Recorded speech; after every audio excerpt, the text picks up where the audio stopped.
সেবকের কাছে তিস্তা নদীতে করোনেশন সেতু হুড়মুড়িয়ে ভেঙে গেল।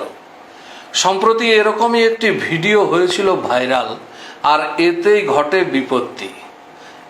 কারণ ভিডিওটি ছিল নকল, ভিডিওটি ছিল এআই টেকনোলজি দ্বারা নির্মিত, কিন্তু ভিডিও কর্তা কোথাও এটি লেখেননি। ফলে অনেক মানুষ ভিডিওটি সত্যি বলে ভেবে নিয়েছিল এবং তারা ক্ষতিগ্রস্ত হয়েছিল। ফলে যুবকের বিরুদ্ধে নির্দিষ্ট অভিযোগ হয় এবং যুবকের বিরুদ্ধে আইনানুগ ব্যবস্থা নেওয়া হয়। এখানে বলার বিষয় তিনটি।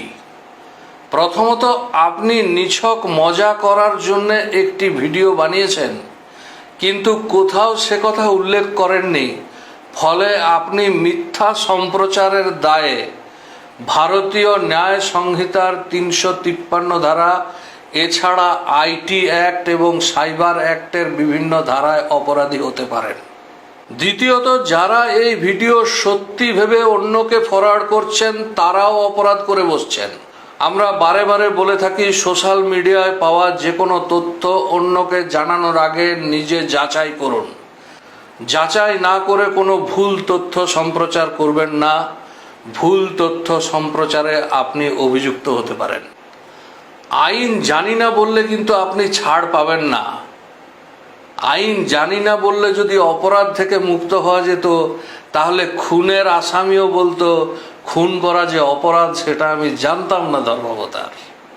আর তৃতীয়ত, with great power comes great responsibility. কিন্তু দায়িত্বহীন ক্ষমতা বড় ভয়ঙ্কর জিনিস।